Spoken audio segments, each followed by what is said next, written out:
Good evening and welcome to an open house unlike any other.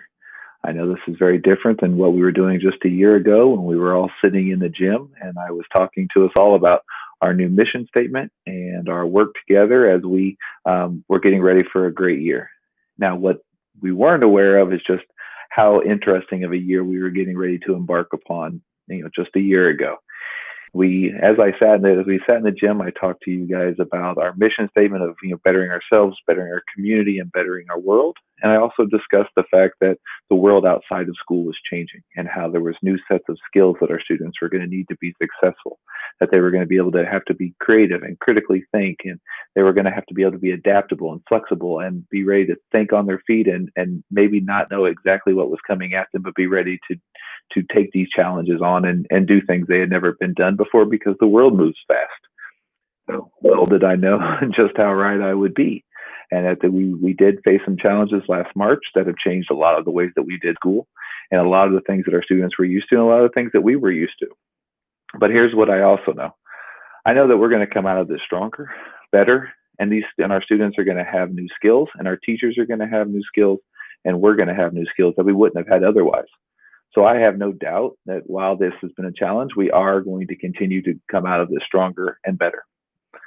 And for us as a Merrimack and as a Merrimack community, I believe that the biggest reason for this is that Merrimack community. When I talk to people about Merrimack, one of the things I often highlight is the fact that I feel this is a true community school. I remember when I was first hired and I had came in a couple of visits, and I remember being here at the end of the day and going outside and seeing our school and seeing all the families outside on the blacktop on the playground and kids running around and laughing and playing together and teachers outside and everybody out there together, and you just got this real sense of a community. And it is that community that's allowed for us to be able to come through this and continue to work and do our best for our kids. I know there are different thoughts about what this should look like and the way virtual should look and the way being in person should look and the way these things should all look. But I also know that at the end of the day, that is the power of this community and the fact that we are all together working for the best, working our best for our kids, that brings us together. Like I said, there is no doubt that this has been challenging and we've had to learn a lot along the way. But I can guarantee that while everything may not be 100% smooth, we guarantee that we are working our best and everybody's doing their very best that they can for our students. And that is one of those things that we don't want to take for granted, and that we're going to continue to make sure that we do. My favorite book of all time is a book that's called Man's Search for Meaning. You may have heard this before. I know our teachers have, as I've shared this with them, especially the quote I'm about to share with you again, which is when we are no longer able to change a situation, we are challenged to change ourselves. There are things that are coming that are beyond our control. Nobody would have predicted a pandemic. Nobody would have predicted that we would be doing virtual learning. So when those things happen, we're challenged to change ourselves. And we can choose to come out stronger and figure out what we can do, or we can choose to let this get the best of us. It doesn't mean that everything's going to be completely smooth. It may mean that there's times where the technology doesn't work and we have to find workarounds for it. But those are the challenges that allow us to become stronger at the end. And I know that when we come out of this, we will be a stronger, better school and a stronger and better community. So that brings me to tonight. Tonight, what you're going to hear about is some of the consistencies, some of the things that we're still doing to ensure that your students are learning, and talking to them about what's going to be going on this year, or talking to you, about what your students are going to be learning this year, and whether that's in person or whether that's online.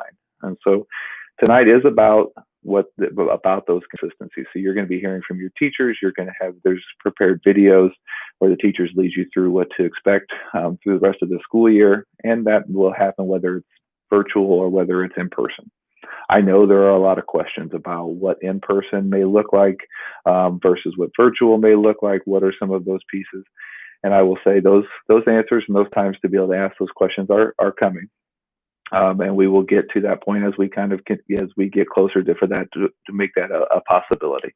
And I know that you've heard different things, both from the communication from the district and some of those things about when those things are happening. And we've said since the beginning that our goal is to get all the students back in as soon as possible.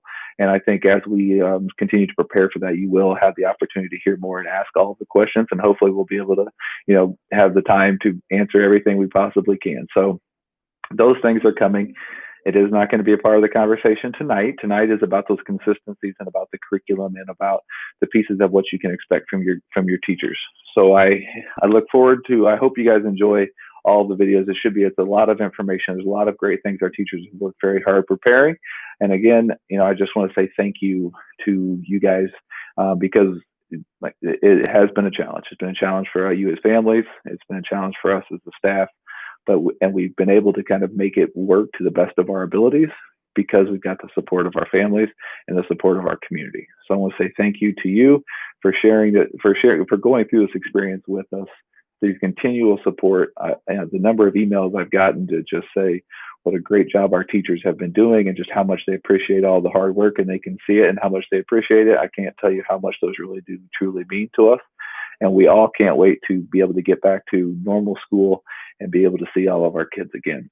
So but we also want to make sure we're able to do that safely and that we're not adding to conditions or making things worse for our community. So we appreciate your understanding. I truly hope you enjoyed tonight and you get a lot of information.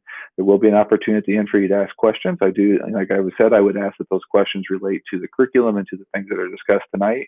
There will be opportunities for the other types of questions soon. So have a great night. And again, please let me know if you need anything else at all, and enjoy curriculum night.